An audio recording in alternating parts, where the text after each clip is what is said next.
அனைவருக்கும் வணக்கம். கடகராசிக்காரர்களுக்கு மார்ச் 1ஆம் தேதி முதல் பிரச்சனை இல்லாத இடமும் இல்லை, அதே சமயம் தீர்வு இல்லாத பிரச்சனையும் இல்லை என்று சொல்லக்கூடிய வகையில் கிரகநிலைகளில் ஏற்படக்கூடிய மாறுதல் மார்ச் மாதத்தில் எப்பேற்பட்ட மாற்றத்தை ஏற்படுத்தி கொடுக்க போகிறது என்பதை சற்று விரிவாக பார்க்கலாம். வாங்க. கடகராசிக்காரர்களை பொறுத்தவரைக்கும் இந்த மார்ச் மாதத்தின் துவக்கத்திலேயே 2ஆம் தேதியிலிருந்து புதன் நீச்சமடைகிறாருங்க.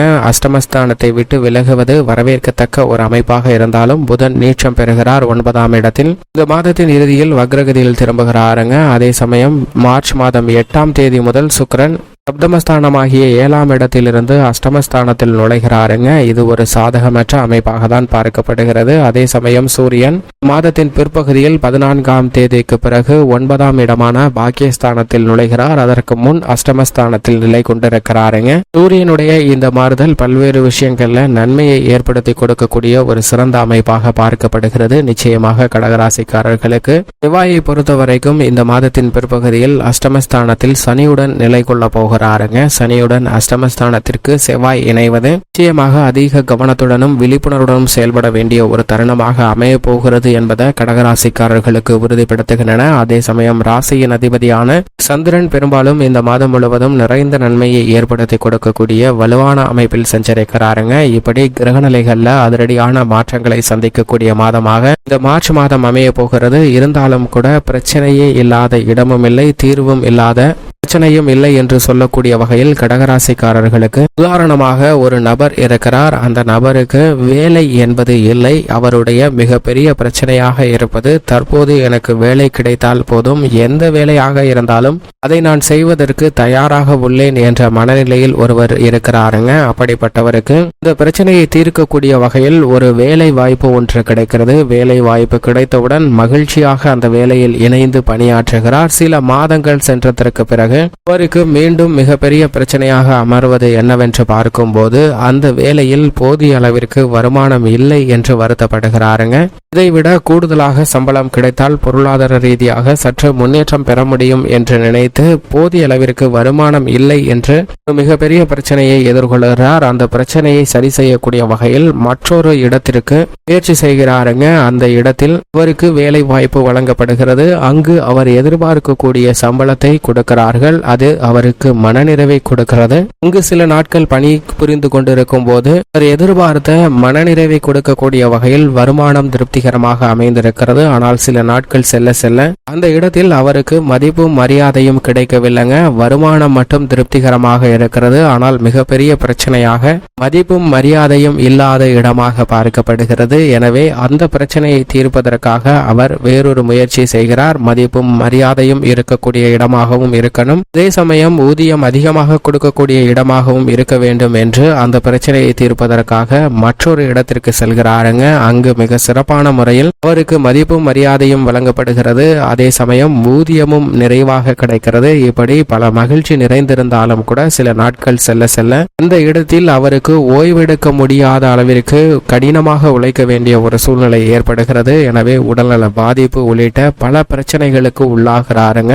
இதை பார்த்ததும் தற்போது ஓய்வெடுக்க கூட நேரம் இல்லாமல் உழைக்க வேண்டிய ஒரு சூழ்நிலை ஏற்பட்டதால் உடல்நல பாதிப்புகள் அதீதமாக சந்திக்க வேண்டிய ஒரு சூழ்நிலை உருவாகியுள்ளது என்று அதை தீர்ப்பதற்காக அங்கிருந்து வேறொரு இடத்திற்கு செல்கிறார். இப்படி அந்த இடத்திற்கு சென்றாலும் கூட ஏதோ ஒரு வகையில் ஏதோ ஒரு ரூபத்தில் ஏதோ ஒரு பிரச்சனை அவரை துரத்தி கொண்டே இருக்கும் என்பதுதான் யதார்த்தமான உண்மையாக பார்க்கப்படுகிறது. இப்படிதான் கடகராசிக்காரர்களுடைய வாழ்விலும் எந்த இடத்தில் சென்றாலும், உலகத்தின் எந்த மூலைக்கு சென்றாலும் கடகராசிக்காரர்களுடைய வாழ்வில் பிரச்சனை இல்லாத இடம் இல்லை என்றே சொல்ல முடியும். ஆனால் அதே சமயம் தீர்வு இல்லாத பிரச்சனை இல்லை என்பதை கிரகநிலைகள் தெளிவாக உறுதிப்படுத்துகின்றன. ஏனென்றால் அஷ்டமத்தில் சனி இருந்தாலும் கூட கடகராசிக்காரர்களுக்கு அவர் அஷ்டமாதிபதியாக இருக்கிறாருங்க, ஆட்சி பலம் பெற்று சஞ்சரிக்கிறாருங்க. அப்ப நிச்சயமாக அதற்கான தீர்வை அவர் ஏற்படுத்தி கொடுப்பார். அதே போன்றுதான் ஒரு இடத்தில் பணிபுரியும் போது அங்கு எழக்கூடிய பிரச்சனைகள் என்ன என்பதை கண்டறிந்து அதை தீர்ப்பதற்கான முயற்சியில் ஈடுபடும் போது நிச்சயமாக கிரகநிலைகள் உங்களுக்கு பக்க உறுதுணையாக செயல்பட்டு அந்த பிரச்சனையில் இருந்து வெளிவருவதோடு மட்டுமல்லாது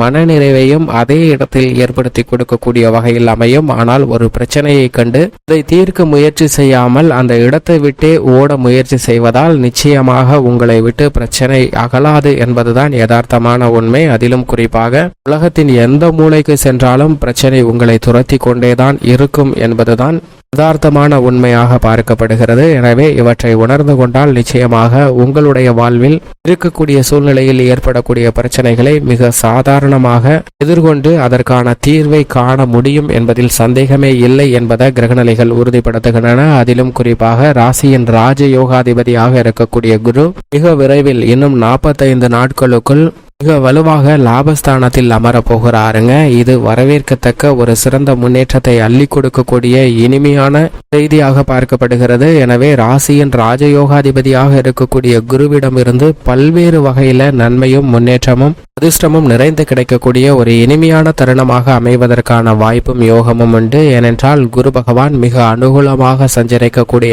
இந்த தருணத்தில் குடும்ப ரீதியாக எந்த பணியாக இருந்தாலும் அவற்றை மிக சிறப்பாக செய்வதற்கான வாய்ப்பு உண்டு.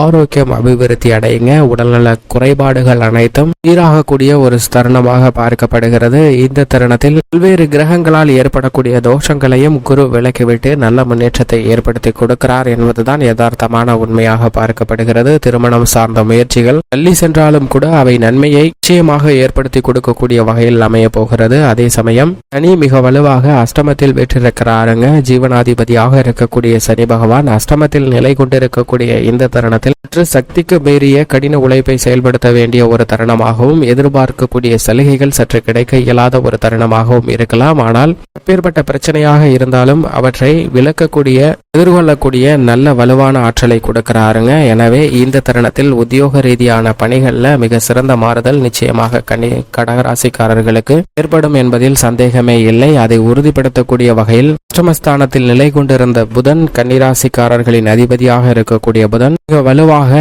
இந்த தருணத்தில் 9ஆம் இடமான பாக்கியஸ்தானத்தில் நுழைகிறார். எனவே கடகராசிக்காரர்களுக்கு இவை வரவேற்கத்தக்க ஒரு சிறந்த அமைப்பாக பார்க்கப்படுகிறது. எனவே இந்த அறிவாற்றல் கிடைக்குங்க. பல்வேறு வகையில் ஏற்படக்கூடிய சிரமங்களுக்கான தீர்வு கண்டுபிடிப்பதற்கான யோகமும் உண்டு. தொழில்துறை வியாபாரத்துறை ரீதியாக சந்திக்கக்கூடிய அடிக்கடியான மாறுதல், சற்று சாதகமற்ற சூழ்நிலைகள் அனைத்துமே மிகப்பெரிய மாற்றத்திற்கு உட்படக்கூடிய ஒரு தருணமாக பார்க்கப்படுகிறது. சனி உட்பட பல கிரகநிலைகள் சற்று சாதகமற்று இருக்கக்கூடிய இந்த தருணத்தில் மிகப்பெரிய முதலீடுகளை, புதிய திட்டங்களை அவசரப்பட்டு செயல்படுத்த வேண்டாம். அனைத்து விதமான திட்டங்களையும் தயார் நிலையில் வைத்துக் கொள்ளுங்கள். மிக விரைவில் குரு லாபத்தில் அமர்ந்ததற்கு பிறகு அனைத்து விதமான பணிகளையும் மிக சிறப்பாக செய்யலாம். அவை மிகப்பெரிய அளவில் வளர்ச்சி நிறைந்தவையாக அமையும். அதே சமயம் இந்த தருணத்தில் மிக சிறப்பான புதிய வாய்ப்புகளும், புதிய ஆர்டர்கள், புதிய ஒப்பந்தங்கள் நீங்கள் எதிர்பார்க்கிறபடியே மிக சிறப்பாக கிடைப்பதற்கான வாய்ப்பு நிச்சயமாக கடகராசிக்காரர்களுக்கு கிடைப்பதற்கான யோகம் உண்டு என்பதை கர்மஸ்தானம், தொழில் ஸ்தானத்தில் வீற்றிருக்கக்கூடிய ராசியின் ராஜயோகாதிபதியான குரு உறுதிப்படுத்துகிறாருங்க. அது மட்டுமல்லாது கலைத்துறையின் நாயகனாக இருக்கக்கூடிய சுக்கிரன் மாதத்தின் துவக்கத்தில் வலுவாக சப்தமஸ்தானத்திலும் அதற்கு பிறகு அஷ்டமஸ்தானத்திலும் சஞ்சரிக்கிறார். அதற்கு பிறகு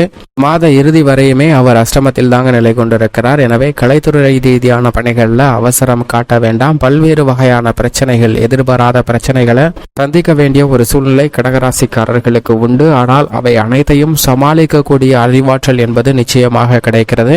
ஏனென்றால் நிழல் கிரகமாக இருக்கக்கூடிய ராகு, கேது மிக பக்க உறுதுணையாக செயல்படுகின்றன. கடகராசிக்காரர்களுக்கு மற்ற கிரகநிலைகளால் ஏற்படக்கூடிய அனைத்து விதமான சிரமங்களையும் விளக்கக்கூடிய வலுவான அமைப்பில் ராகு 9லும் கேது 3லும் இருப்பது நல்ல முன்னேற்றத்திற்கு வித்திடக்கூடிய ஒரு சிறந்த தருணமாக அமைகிறது. எனவேதான் நிச்சயமாக கடகராசிக்காரர்கள் சந்திக்கக்கூடிய பல சிரமங்கள், கலைத்துறை ரீதியான பணிகள் உட்பட அனைத்திலும் விலகுவதற்கான வாய்ப்பு உண்டு. ஆனால் அரசியல் சம்பந்தப்பட்ட பணிகள்ல இந்த தருணத்தில் சுக்கிரன், சனி உட்பட பல கிரகநிலைகள் அஷ்டமத்தில் வீற்றிருப்பதால் அடிக்கடி சில மாறுதல்களை சந்திப்பதற்கான வாய்ப்பு உண்டு. ஆனால் அதே சமயம் பொறுமையுடன் செயல்பட்டால் அந்த மாறுதல்கள் தங்களுக்கு சாதகமாக நிச்சயமாக மாறும் என்பதில் சந்தேகமே இல்லை. கடகராசிக்காரர்களுக்கு மாணவ மாணவரின் கல்வியில் நல்ல முன்னேற்றம் இந்த தருணத்தில் கிடைக்கும். வித்யாகாரகராக இருக்கக்கூடிய புதன் பாக்கியத்தில் நுழைகிறார். நீச்சம் பெற்றாலும் நல்ல முன்னேற்றம் கல்வியில் உண்டு. சூரியனும் மிக சிறப்பாக அஷ்டமத்தை விட்டு விலகுகிறாருங்க இந்த மாதத்தின் பிற்பகுதியில். எனவே உடல்நல ஆரோக்கியத்தில் நல்ல முன்னேற்றம் கிடைக்கும். சுறுசுறுப்பாக அனைத்து விதமான பணிகளையும் செய்ய முடியும். விவசாயத்துறையின் அதிபதியாக இருக்கக்கூடிய செவ்வாய் மாதத்தின் முற்பகுதியில் உச்சம் பெற்றும் பிற்பகுதியில் அஷ்டமத்திலும் நுழைகிறார். எனவே பல்வேறு பணிகளில் சற்று கவனத்துடன் செயல்பட்டால் அதீத நன்மை உண்டு. பெண்மணிகளை பொறுத்த வரைக்கும் இந்த மாதம் முழுவதுமே சற்று கூடுதல் கவனத்துடன் விழிப்புணர்வுடன் செயல்பட வேண்டும். ஏனென்றால் சிறு தவறு கூட மிகைப்படுத்தி காட்டப்படுவதற்கான வாய்ப்பு உண்டு. மேலும் சாதகமாக மாற்றிக்கொள்ள வேண்டும் என்றால் நிச்சயமாக கடகராசிக்காரர்கள் வினை தீர்க்கும் விநாயகர் ஆலயம் சென்று தீபமேற்றி வழிபாடு செய்யுங்கள். வியாழக்கிழமை விரதமிருந்து அருகாமையில் உள்ள விநாயகர் ஆலயம் சென்று தீபமேற்றி வழிபாடு செய்தால் நல்ல பலனும் முன்னேற்றமும் நிச்சயமாக கடகராசிக்காரர்கள் வாழ்வில் உண்டு.